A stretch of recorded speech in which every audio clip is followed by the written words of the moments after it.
Good morning, everyone. It's great to be here. What a beautiful day, and how inspiring the conversation that we just heard. So let's give it another round of applause for Nina. That was really wonderful. Thank you so much. So again, my name is Sol Carbonell. I come from the Federal Reserve Bank of Boston. And I'll just have to say a disclaimer for any of you that heard anyone from the Fed speak before. You'll know that what I say today are my opinions and don't represent the opinions of the Federal Reserve System, nor my colleagues at the Federal Reserve Bank of Boston or Board of Governors. So our lawyers will be happy. So with that out of the way, I'm so thrilled to have this role and be able to introduce to you this amazing panelists that we have. We've had the chance to connect with them and hear more about their stories, their challenges, and the inspiring work that they're doing. So I can't wait to share that with you. So I'll do a little bit of an introduction and frame the conversation, and I'll tell you more about what they're doing, and we'll go right to questions. Now, for all of you that are following here and online, I would encourage you to tweet your questions to Aspen Latinos using the hashtag #FutureOfLatinos. So please get all your questions, and we'll take as many as we can with that. So the Federal Reserve was created by Congress to fulfill a dual mandate, which is price stability and maximum employment. Now, across the country, I work with a team of colleagues in community development that tries to understand how the economy is being experienced by low-income people and how we can promote programs and policies that promote a more inclusive economy for all. An inclusive economy in which both businesses and workers can thrive together. So it's a real pleasure to work with my colleagues across the system in the initiative Investing in America's Workforce, and encourage all of you to go to investinwork.org and check that out as well. So my role today is to introduce the panels, and I'll do that, and then I'll tell you a little bit more how I want to frame this conversation as well.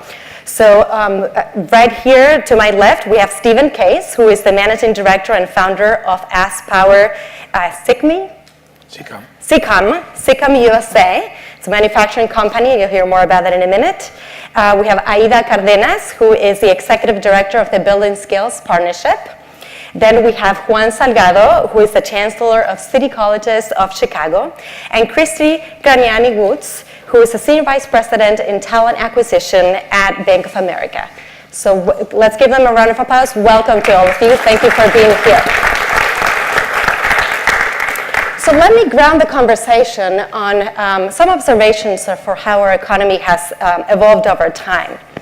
And then I'm going to start with Aida with some questions. So we've seen over the past quite a few years a proliferation of low-wage, low-skilled jobs in our country. And a significant portion of the population in the country that are earning wages below subsistence levels, wages where they cannot make ends meet. When we looked in New England and the percentage of the population that was earning below $15 an hour, not because I'm endorsing that policy, because it's what's been in the policy debate, we see that about 32% of the population in New England is earning that. So to demystify who they are, I would say sometimes we see that these are primary breadwinners. The majority of them are minorities. We have single mothers. And in many cases, you'd be surprised at the percentage of people that actually have bachelor's degree that are earning below 15. So in New England, the majority of those earning these type of wages and also on public subsidies are actually working families. Some that talk about the disappearing good jobs have observed that the kinds of jobs that are paid good wages and have access to benefits are declining and have declined over time. And this is within a context where productivity has risen, but wages have been decoupled from that productivity. And while company profits and CEO pay have skyrocketed, those at the bottom of the income spectrum have not seen much gains in terms of wages. So when we look at the strategies across the country that people are trying to employ and organizations trying to employ to make progress and improve employment opportunities, we basically see three buckets of strategies. One is this idea of upgrading the worker. So you can think about that as thinking about the skills that someone needs to move up. So think about skills and education. The second one is this idea of removing barriers to employment. So you think about access to childcare, transportation, so that means removing barriers. Now the third bucket of strategies are the ideas that are related to changing and improving the nature of work itself and the quality of jobs itself.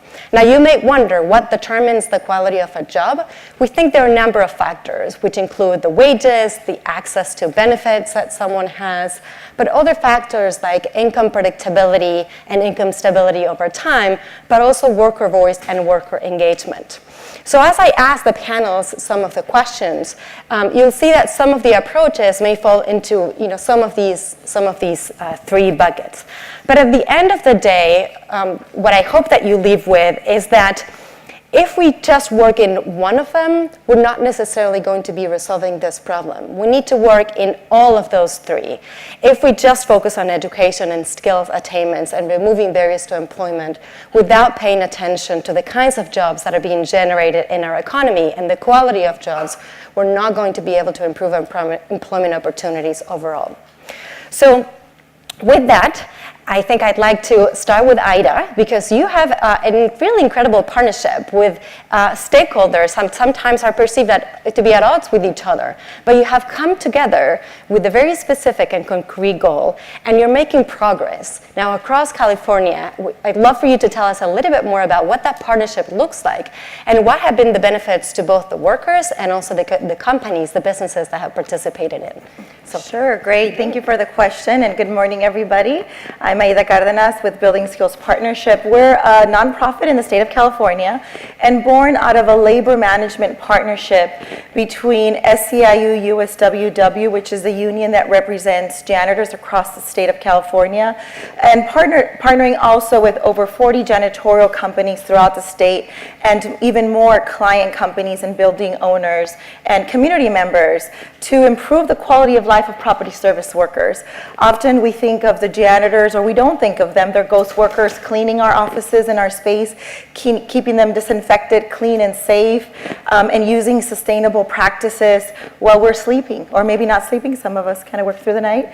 But while, when we return to our offices, there's folks that are working there. There's an army keeping the operations going, and they're a big value to not just the work that happens in office buildings, but also they're part of our green economy, and I'll talk about it briefly. So this partnership came together, again, to look at issues beyond wages and benefits.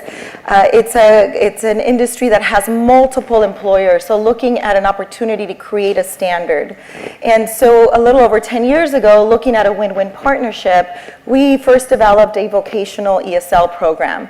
And that addressed, and we removed barriers by providing the program at work, primarily on paid time during the janitor's work shift, because they're learning job skills to be able to provide customer service, to be able to communicate with tenants, or to be able to communicate in a case of an emergency. But at the same time, they're learning language skills to help them participate in their communities. That partnership has then evolved into other programming where we now provide citizenship classes, computer and digital literacy, financial capabilities, as we'll hear today, how important it is to have training and education on, especially for lower wage workers, importance of financial literacy. And so in the last 3 years or so, we actually developed the first ever certification under the U.S. Green Building Council for janitors to recognize their efforts and the practices they do every night to save energy, to divert waste, to save water in the buildings. More and more buildings, in particular in California, and we'll see this trend across the country, more and more buildings are looking for their LEED certification. This is a certification and a seal that determines the building's sustainability practices. And janitors are a part of that. They're a big part. When you walk into a building, there's a gold seal building, they need to understand and know that they're part of that process. And they take great pride through this certification program that, again, they take at work on paid time, they pass a test, they take a test in their native language to show their capabilities in understanding the performance of office buildings around sustainability. And our goal with this program, we've now certified about 800 janitors in Southern California and are expanding this project statewide and hope to take it to other cities. And workers now receive a bonus as a result of being certified, and it's a way of recognizing the value that they bring, and they're so eager and so excited about being part of a community. They don't want to be in the shadows. They're proud of the work that they do. This is primarily an immigrant, mostly Latino immigrant from a variety of countries. Majority are women. Most are head of household and have these multiple barriers, and by taking the programs to them and by working with a win-win partnership, we're able to both address the needs of the industry and also improve the quality of life of the workers by investing in that human capital that we heard a little earlier. That's so important, not to ignore the people. And so that's kind of a brief of some of the work that we're doing and the partnership in California. Thank you for that. So, Stephen, I want to come to you because you're getting at this from a different perspective. Now, you're the founder of a global manufacturing company. You have grown and expanded, and you have about 60 employees right now. So, I'd love for you to tell us a little bit more about your perspective on how businesses and the role of businesses in helping to create good jobs, and also the challenges. This is one of the things that we at the Boston Fed and others, including the Aspen Fellows on Job Qualities, are trying to understand, in particular because all businesses are different, and the challenges, depending on your industry and the type of company or your revenue model might be different. So tell us a little bit more about this and your perspective on how this has helped your company, maybe some of the changes that you've made, and what it has meant to your workforce and your competitiveness as well. Thank you. I'm excited about the idea of mobility, and I'm excited about it because we have seen the effects on the shop floor of empowering our employees to do more, to enjoy their jobs more, to contribute to productivity, to contribute to profitability, and then sort of coming back through the virtuous cycle. Our customers are happy with us. We're able to raise wages significantly. Our employees stay with us. So mobility has been very good to us.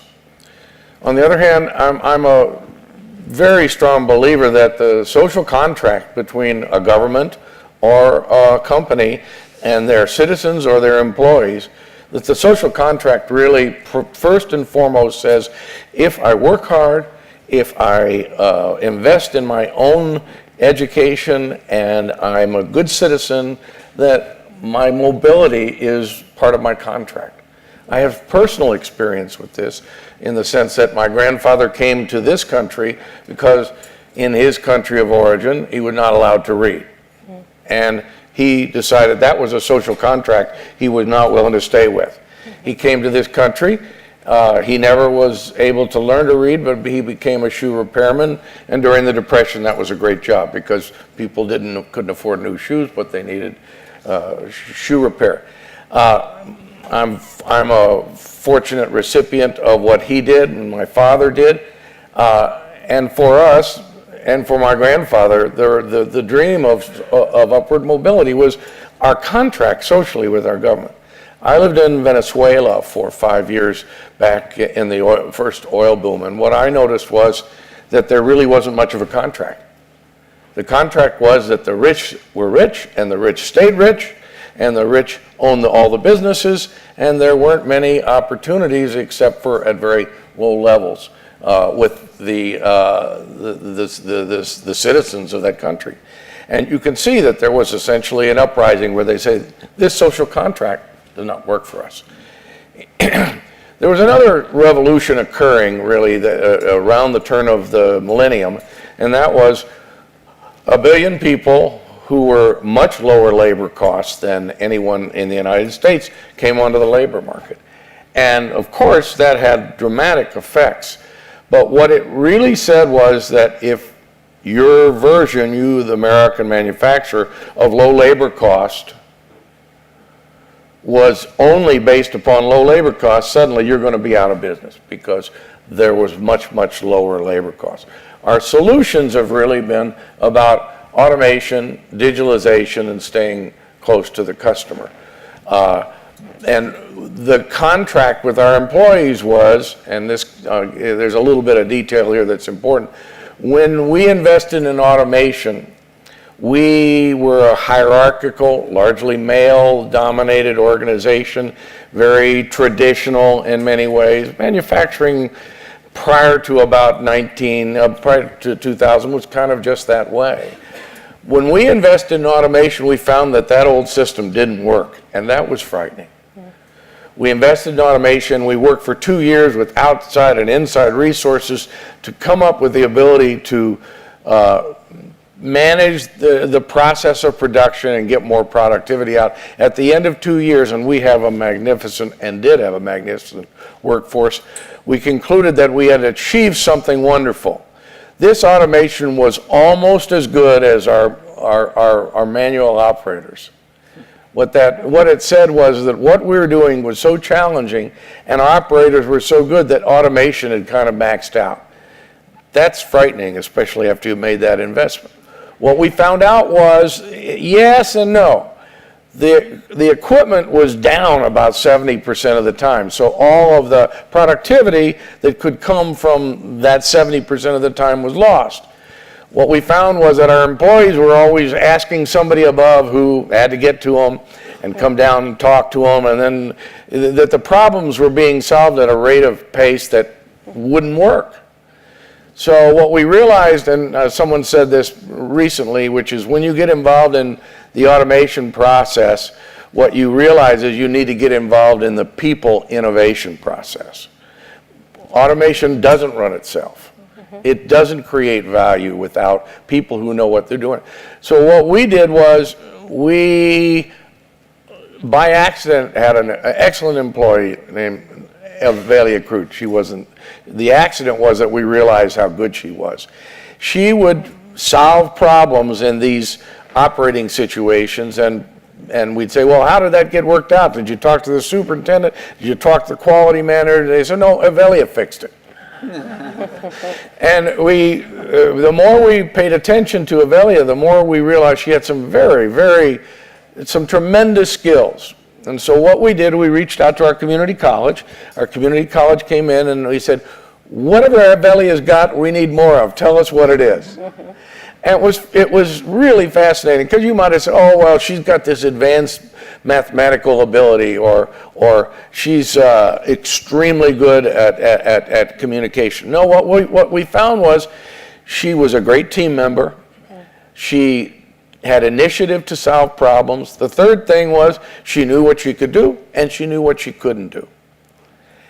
And so what we did was we, quote unquote, and this is a bad word, but we used it in a different way, we profiled her strengths. And we started looking for employees who were good at that. And what we realized was that we had to educate our own people on how to understand, what does quality mean? How do I set up my own equipment, and how do I know when I can fix it and when I can't? How does the machine work? How does the automation work? And how am I supposed to keep this all together? So we spent a whole lot of time educating. What we found was that 70% of the time where the machine wasn't running is now around 4 or 5%. And I can tell you who's responsible for that. It's the day-to-day operator of that complex manufacturing system. And as a part of that process, there was a time, some of you remember, 2006, 7, and 8, where employment was almost as tight as it is today. And we realized that we were going to have to invest in our people in order to keep our people. In that time, we've had between a 20 and a 50% increase in our wages.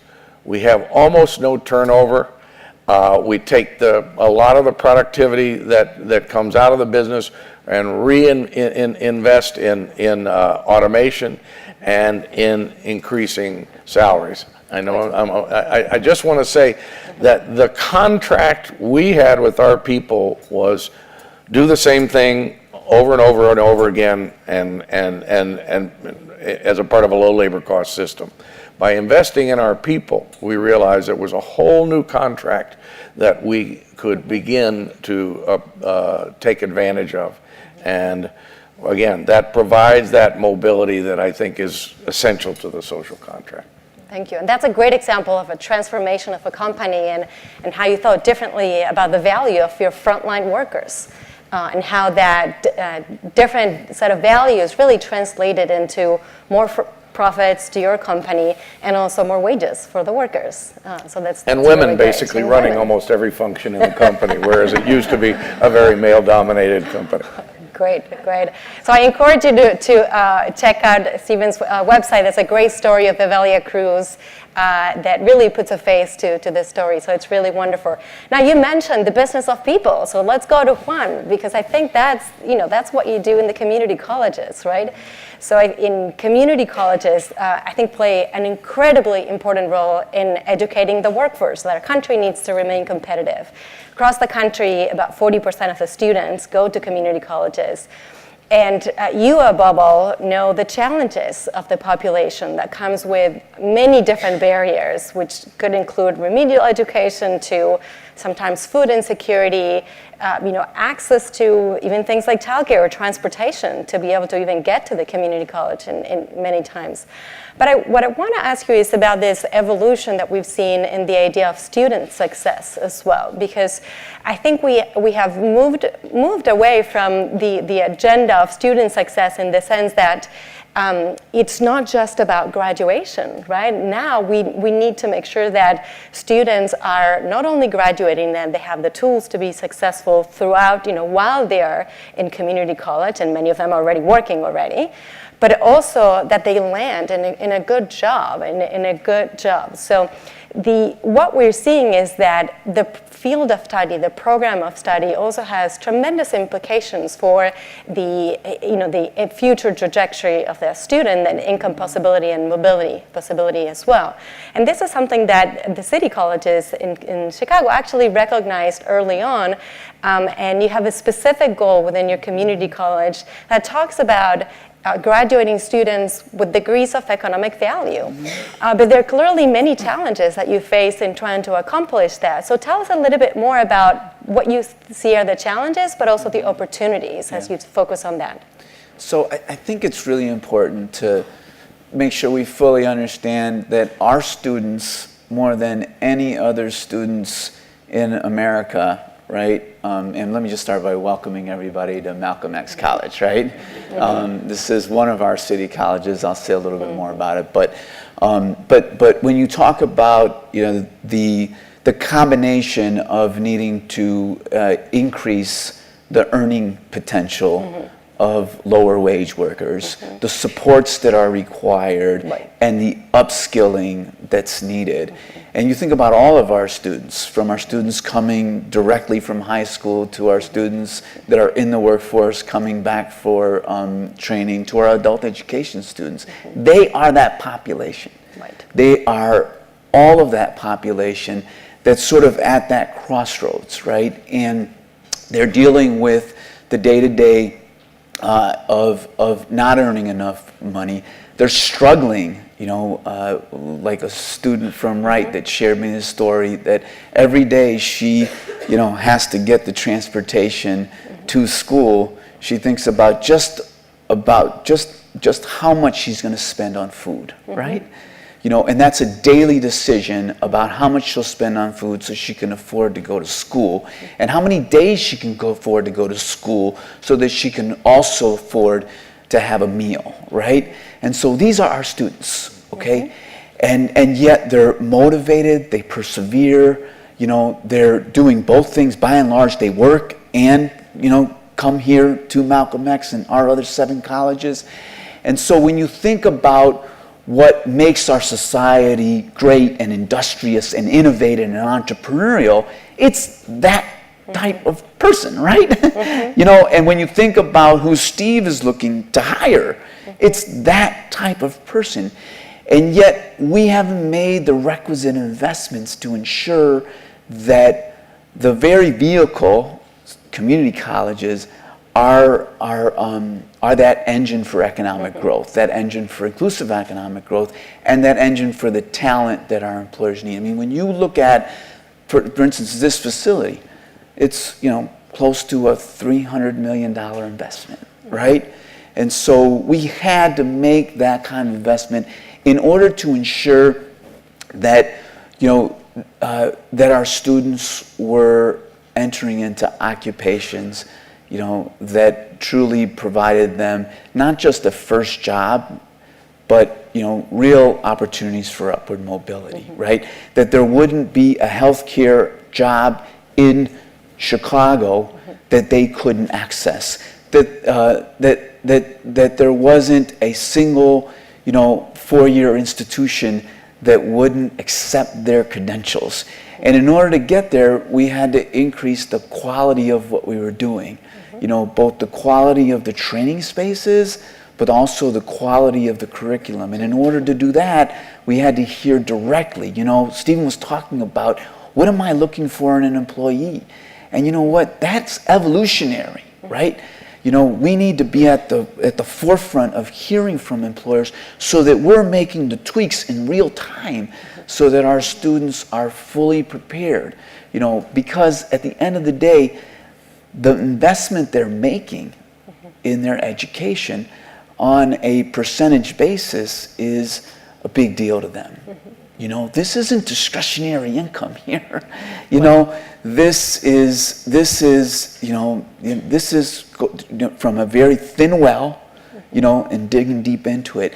And the reason to talk about that is, well, when we do this really well, this becomes an engine for wealth. Community colleges are an engine for building wealth in our economy, because when you go with low-cost, affordable education that's high quality, right? And then you can get that person into an occupation, that generates them real returns.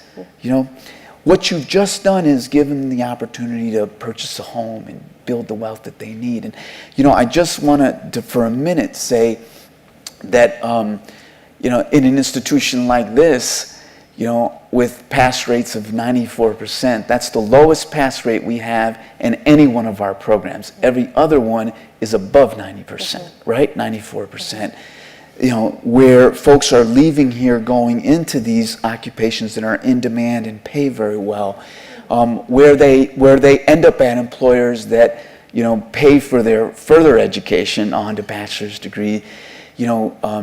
We have to think very critically in society about when we send our students to institutions that give them a mouthful of debt. Because I will tell you one story, right? I'll tell you a story about a student who went to a four-year university, didn't complete, came back, has about $60,000 in debt, right? That student graduated just a few weeks ago, but her ability to get ahead, her ability to buy a home, severely compromised.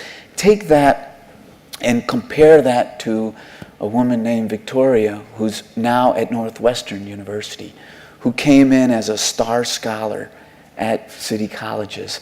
This is a program that allows you to get full tuition reimbursement. I mean, full tuition paid for and books paid for if you get a B average when you graduate from a Chicago public high school. She did that, right, for 2 years.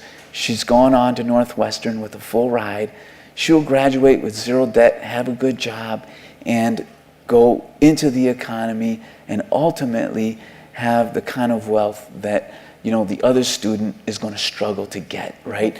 And so I want us to think critically about how we're creating pathways to wealth, not just pathways to degrees. Yeah. Thank you for that. And that deserves applause. And I think you're pointing also at the role of policy, so thinking about the role of largely policies, and we can debate free community colleges or other things like that, that actually play a support into making some of these dreams possible for students, right?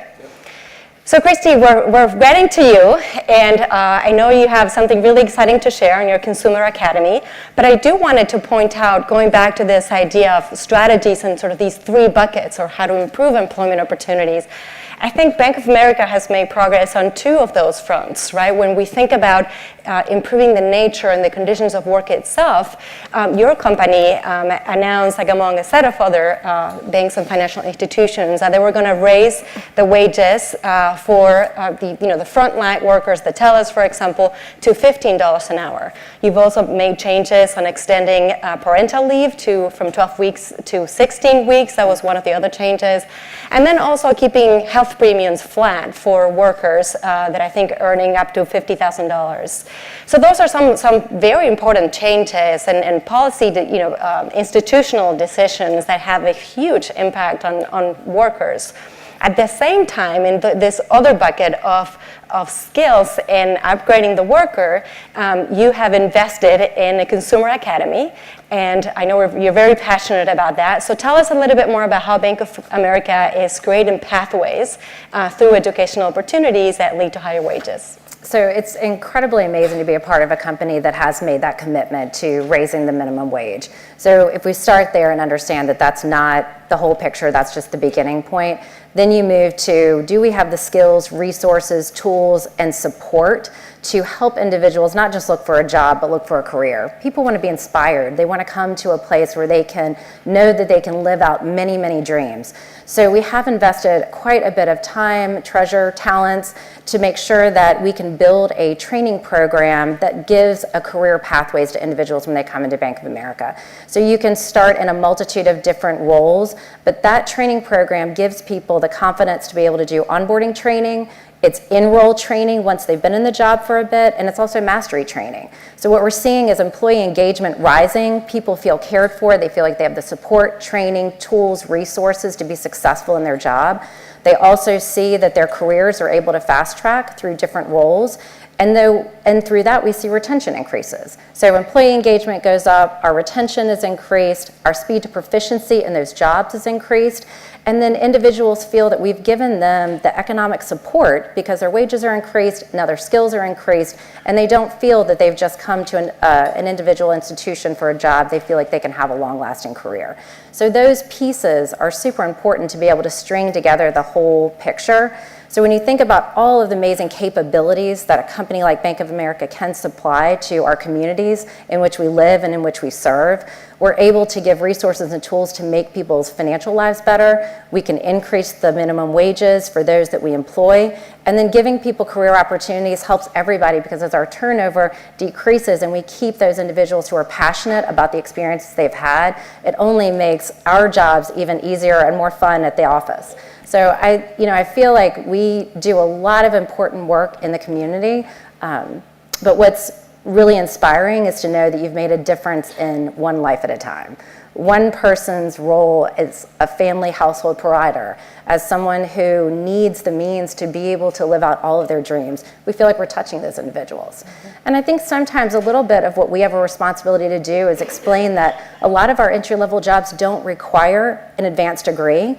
What we want people to understand is we need a high school degree, but once you get in, we have tuition reimbursement. So we can help you pay for your career all the way through and build a better education so you don't go into life with major debt. We want to make sure that we help be a part of getting your debt down, increasing your capabilities from an education standpoint so that you can fulfill whatever dreams that you have. And so I think as a part of that community and doing so much volunteerism, philanthropy that we do, I feel like we're touching all of the people in the communities that we serve in such a special way. And so for that, I'm very grateful and love to be a part of that. Thank you. So we want to get your questions too. So please tweet and send your questions at Aspen Latinos, #FutureOfLatinos. So while I see those coming, I'm going to ask also a general question and anybody can chime in and maybe we can get some conversation going.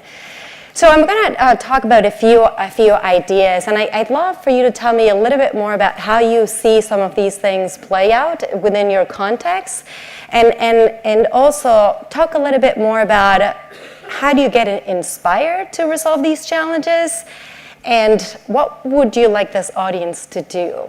And those watching online as well. So let me think about some of the evolution of the workplace. And on the one hand, we're seeing how companies have over time distributed activities through a number of different either contracting or outsourcing opportunities. So what we've seen is that perhaps some of the jobs that before were, within companies, like, a janitor or somebody doing food preparation or services, most of those jobs have already been outsourced, right? And so some of the workers are not necessarily perhaps experiencing, the same or having access to some of the same benefits that they used to have before. So that's one trend, and that has been described many times as the fissured workplace, right? This idea of companies splitting through outsourcing.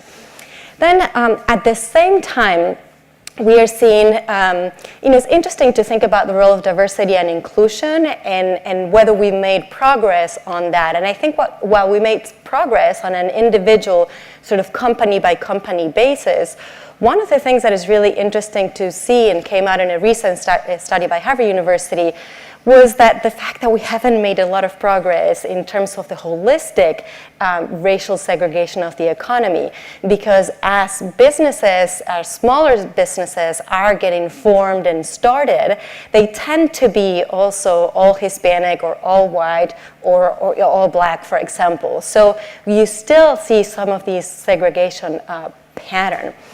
And this third idea that I want to connect to is the idea of, industries are evolving as well, right? So you think about how manufacturing has evolved, not only through different market conditions, but the role of technology and also the role of policy, right? And how, and the role of policy in making jobs good jobs as well. So I think, trying to think a little bit about some of those, but also because we want to talk about mobility, right? We have to recognize that we're talking about income, which is only one side of the picture. And when you mentioned wealth, the idea of wealth. So we have to try to understand how wealth is generated and transferred across generations. And really the role of policies and the goal of reducing systemic barriers that prevent people from advancing. So I'd love for you to tell me a little bit more about how do you get inspired to resolve some of these really complex problems and what else is working well and what would you like this audience to do? And then I'll think a little bit more about how to plug in some of the questions coming in from Twitter. I'd love to start by, we partner with so many amazing nonprofit partners. We partner with so many universities, community colleges. I think it's leveraging your network. I don't think that we can do everything alone. We may be an enormous institution, but it's those meaningful partnerships we have with nonprofits, with our communities, with our markets. All of those relationships help people to come into our system. And so I think, even when we talk about our academy, that's 25,000 individuals in 2017 that went through that training program. 8,000 have already advanced in their careers. That was not just because of the soliciting of our website to get people to come to us. That's targeted diversity, inclusion, gathering individuals from all areas of the community, partnering with nonprofits and anybody that we can that wants to help individuals come into meaningful jobs at the right wages to give them economic vitality. So I think that's a big part of, sometimes I think we focus on what can we do as individuals or with our companies. It's really what can we do as an entire community, linking arms and figuring out what are our strengths and how do we blend all of those together to create all of the items that you've mentioned. Yeah, I just want to share that, 25, 30 years ago, janitors and maintenance workers were hired directly by buildings. These were middle-class jobs. Folks could raise their families with this. And the industry as you mentioned, got contracted out, and now you have multiple companies. And the workforce, in partnership with our union, have worked for the last 25, 30 years to create a collective bargaining agreement, to create a standard in the industry for wages and benefits. And I think that we were able to take that, then build this win-win partnership. So going beyond just creating stability, but how do we keep moving forward? And I think that the inspiration or the motivation comes from the need that the workforce has and the community has, but also the interest of both labor and business working together, which, as you mentioned earlier at the beginning, a very unique partnership. These are folks who you would see at odds, and especially looking at, the last 25 years of the Justice for Janitors campaigns, that to be at a table, to have a conversation about improving the quality of life, because this is something that many times business does want to provide, and it's finding that vehicle. And they know, they come to us saying we can probably do it individually, but if we do it collectively, and they now also invest through that collective bargaining agreement, the employers actually put money into this training fund. So as a whole industry, we're really investing in the workforce as a whole across the state. So I think that that motivation comes from that willingness to go outside of what we think is, our role should be in the workplace. And I think that that's where we need to look at. And I think that that's one of the things that we've really tried to work on in the last 10 plus years, is how to keep it as a win-win partnership. How do we continue to hear what business needs, and how do we continue to address the worker needs as a whole? And so I think that those are some of the things that are both motivating, but also I think really important, and to keep our credibility and to keep the quality of the work moving. Great. The question about how we can work together and what Hispanic potential employees can do. I'm thinking about the fact that Juan and I, in previous lives, worked with an organization that connected up users of employees and employers. And what we found was that the single most important way to get the job done well was to include training. So if the individual had the ability and the discipline to make it through the training, wow, you knew that we're going to be able to make it on the job as long as you as an employer invested in that individual. What I would say is, if I'm a student today, I'm 18, 19 years old, I would make sure that if I had any idea what industry I want to be in, that I would understand the digital language of that industry. That I would get the training, so that when an employer says, well, we need some computer-aided drafting, or we need some drafting, and the individual says, well, I know CAD, I can tell you the employer is going to say, because the training is there. So if you're thinking about how you can really make an impact on your own career, it's get the digital skills, learn that language for the area of discipline that you want to work in. So Juan, I want to bring you into, and I know we have a question from Twitter that talks about the partnerships between businesses and educational institutions, and what else could we be doing also in following in this idea of partnership with employers and educational institutions? What else could we be doing to help students succeed and graduate? Yeah. So I think helping students succeed is also helping companies succeed, right? And so what we're learning in the apprenticeship work that we're doing in Chicago is that those companies have business problems, business challenges, turnover in certain positions, and they've never looked to our students in the past. But when they start to look towards our students, they see all the things that I mentioned earlier. And what we're discovering is something we already knew, right? That when they get into those workplaces, they become transformational.